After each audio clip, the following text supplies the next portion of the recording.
Election తేదీలను ప్రకటించినప్పటికీ తెలంగాణ కాంగ్రెస్లో టికెట్లలో మాత్రం ఆగట్లేదు. టికెట్లు ఆశిస్తున్న చోట నేతల నుంచి బడా నేతల వరకు ఢిల్లీ బాట పట్టడంతో గాంధీ భవన్ వెలవెలబోతోంది. జనంలోకి వెళ్లాల్సిన సమయంలో నేతలు అందుబాటులో లేకపోవడం పార్టీకి ఇబ్బందికరంగా మారుతుందని అంటున్నారు. వీలైనంత త్వరగా జాబితా ప్రకటిస్తే తప్ప ప్రచారం మొదలు కాలేని పరిస్థితి ఏర్పడుతోంది. దీనిపై మరింత సమాచారం మా కరెస్పాండెంట్ జగన్ అందిస్తారు. జగన్ చెప్పండి. సురేష్, ఏదైతే కాంగ్రెస్ పార్టీలో అయితే ఎన్నికల కోడ్ వచ్చిన సందర్భంలో అభ్యర్థులందరూ ఉత్సాహంగా ప్రజల్లోకి వెళ్ళి కాంగ్రెస్ పార్టీకి సంబంధించిన గ్యారంటీలు కావచ్చు, కాంగ్రెస్ ఇచ్చినటువంటి హామీలు కావచ్చు, వాటిని ప్రజల్లోకి తీసుకెళ్లాల్సిన సమయంలో అందరూ ఓటు ఢిల్లీ అంటున్నారు. అయితే అభ్యర్థులు ఆశావాహులు ఎవరైతే ఉన్నారో వాళ్ళందరూ కూడా ఢిల్లీ చేరుకొని తమ యొక్క అభ్యర్థిత్వాన్ని పరిశీలించుకున్న పనిలో పడ్డారు. సో నిన్న చూసాము ఓయూ నేతలందరూ కూడా అక్కడ ఉన్నటువంటి ఓయూ నేతలు దుర్గం భాస్కర్ కావచ్చు, మానవతరాయ్ కావచ్చు, మిగతా నేతలందరూ కూడా గతంలో కాంగ్రెస్ పార్టీ మాకు మోసం చేసింది, ఓయూ విద్యార్థులకు 3 నుంచి 5 టికెట్లు కేటాయించాలి, పక్కన ఉన్నటువంటి బీఆర్ఎస్ పార్టీ మా సహచరులందరూ దాదాపు ఒక 20-30 మంది కార్పొరేషన్ చైర్మన్లు అయినారు, ఒక 3-4 కూడా ఎమ్మెల్యేలు అయ్యారు. సో మాతో పాటు ఉద్యమాలు చేసినటువంటి టీఆర్ఎస్ పార్టీలో ఉన్నటువంటి విద్యార్థి నేతలందరూ కూడా ఎమ్మెల్యేలు ఎంపీలుగా సెటిల్ అయినటువంటి పరిస్థితులు ఉన్నాయి. సో కాంగ్రెస్ పార్టీలో మాత్రం ఇట్లాంటి పరిస్థితులు లేవంటూ కూడా వాళ్ళు మీడియా ముందు వాపోయిన పరిస్థితి నిన్న కనబడ్డది. ఎక్కడైతే స్క్రీనింగ్ కమిటీ మీటింగ్ ఢిల్లీలో జరుగుతూ ఉందో అక్కడ వాళ్ళందరూ కూడా ధర్నా చేసినటువంటి పరిస్థితి ఉంది. అక్కడికి వచ్చి ఏఐసీసీ నేతలు బుజ్జగించినటువంటి పరిస్థితి.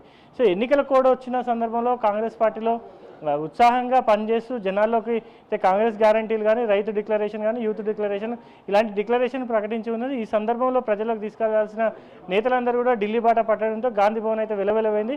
ఇప్పటికే చాలా చోట్ల ఏకాభిప్రాయం వచ్చింది. ఇప్పటికే అయితే వార్తలు వస్తూ ఉన్నాయి.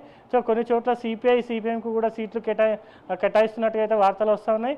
మునుగోడు స్థానాన్ని అయితే గతంలో కోమటిరెడ్డి రాజగోపాల్ రెడ్డికి అదే కాంగ్రెస్ సిట్టింగ్ ఎమ్మెల్యే ఉన్నటువంటి వ్యక్తి బీజేపీ పార్టీలో చేరాడు. అక్కడ సిపిఐకి ఇవ్వాలనేసి కూడా నిర్ణయం చేసినట్టుగా తెలుస్తూ ఉంది. అదేవిధంగా పాలేరు స్థానాన్ని కూడా ఫస్ట్ నుంచి పాలేరు స్థానము ఖమ్మం జిల్లాలో హాట్ కేక్ లాగా మారింది. అక్కడ షర్మిల అడిగారు, పొంగిలేటి అడిగారు, అదేవిధంగా ఇటీవలే బీఆర్ఎస్ పార్టీ నుంచి వచ్చినటువంటి మాజీ మంత్రి తుమ్మల నాగేశ్వరరావు అడిగారు. ఇట్లా చాలామంది నేతలు కూడా సో పాలేరు సీటు మీద అయితే ఫోకస్ పెట్టారు. అక్కడ నుంచి సిపిఎం నేత తమ్మినేని వీరభద్రంకు ఇవ్వాలనేసి కూడా కాంగ్రెస్ పార్టీ నిర్ణయం చేసినట్టుగా మనకు వార్తలు వస్తున్నాయి.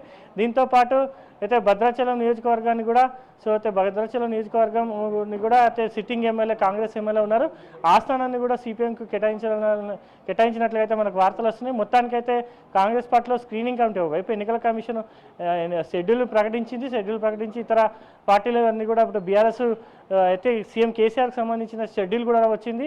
ఆయన ప్రచార సభలో ఎక్కడెక్కడ పాల్గొంటారు ఏంటి అనేది షెడ్యూల్ కూడా ఇవ్వడం జరిగింది. ఒకవైపు బీఆర్ఎస్ పార్టీ అభ్యర్థులను ప్రకటించి ఉత్సాహంగా వాళ్ళందరూ కూడా ప్రచారంలో ప్రభుత్వ కార్యక్రమాల్లో మునిగి తేలుతున్నటువంటి సందర్భంలో కాంగ్రెస్ పార్టీ ఎక్కడ ఉంది, ఎందుకు లేట్ చేస్తూ ఉన్నారు, ఎన్నికల కోడ్ ఇంకో నెల తర్వాత అక్కడ డిక్లేర్ చేస్తారు అభ్యర్థులు అంటూ కూడా సోషల్ మీడియాలో అయితే పెడుతున్నటువంటి పరిస్థితులు కనిపిస్తూ ఉన్నాయి. దీంతోపాటు ఏదైతే నిన్న మహిళా కాంగ్రెస్ నేత సునీతారావు కూడా మధ్యాహ్నం వరకు సైలెంట్గా ఉండి నాకు టికెట్ అయితే ఆమె కూడా ఖైరతాబాద్ స్థానాన్ని ఆశిస్తూ ఉన్నారు. ఆమె అక్కడ కూడా హడావిడి చేయడం జరిగింది. మరో మహిళా నేత అయితే కాల్వ సుజాత కన్నీరు పెట్టి ఎక్కి ఏడుస్తున్నటువంటి వీడియో కూడా సోషల్ మీడియాలో వైరల్ చేస్తూ ఉన్నారు. అయితే మోడీ మీద గతంలో చేసినటువంటి వ్యాఖ్యలకు నిరసనగా ఆమె ఏడ్చిన వీడియోను, మోడీ మీద చేసినటువంటి కామెంట్లు అన్నీ కూడా పెట్టి సోషల్ మీడియాలో ఆమె మీద ట్రోలింగ్ చేస్తున్నటువంటి పరిస్థితి కనిపిస్తూ ఉంది. సో టికెట్ విషయంలో ఆమెకు కాకుండా సో అక్కడ ఉన్నటువంటి అయితే కేఎల్ఆర్ కిచెన్ గారు లక్ష్మారెడ్డి కూడా తాండూరు స్థానాన్ని కూడా ఆశిస్తూ ఉన్నారు. సో ఆ స్థానంలో కూడా కాల్వ సుజాత అయితే పిసిసి స్పోక్స్ పర్సన్ ఎవరైతే ఉన్నారో ఆమె కూడా ఆశిస్తున్నటువంటి పరిస్థితి.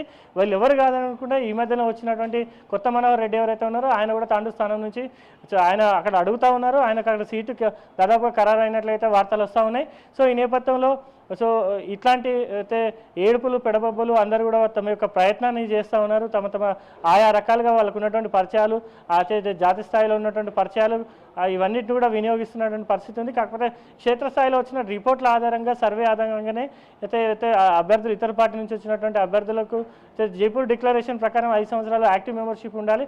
కానీ నిన్న వచ్చినటువంటి పొంగులేటి శ్రీనివాసరెడ్డి కావచ్చు, అదేవిధంగా మైనంపల్లి హనుమంతరావు కావచ్చు, వేముల వీరేశం కావచ్చు, మనోహర్ రెడ్డి కావచ్చు, వీళ్ళందరికీ ఇస్తూ ఉన్నారు.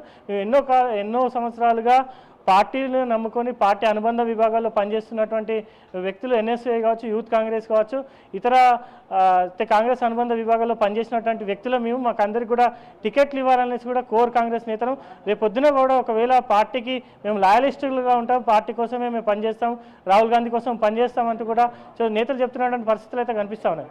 సో ఈ నేపథ్యంలో సార్ టికెట్లను మాత్రం క్షేత్రస్థాయిలో ఎవరికైతే మేము గెలిచేటువంటి అవకాశాలు ఉన్నాయో, ఎవరికైతే ప్రజా ఆమోదం ఉన్నదో వారికే టికెట్లు కేటాయిస్తున్నాం అనేసి హైకమాండ్ చెప్పడం అయితే సర్ది చెప్పే ప్రయత్నాలు అయితే జరుగుతూ ఉన్నాయి. సో మొత్తానికైతే ఈ తొందరగా టికెట్లు అనౌన్స్మెంట్ చేస్తే అయితే కాంగ్రెస్ ఇచ్చినటువంటి మేనిఫెస్టో కావచ్చు, ప్రచారాలు గ్యారంటీలు కావచ్చు జనాలకు తీసుకెళ్తామనేసి కూడా నేతలు చెప్తున్నటువంటి పరిస్థితి కనిపిస్తూ ఉంది. Suresh, right, thank you Jagan.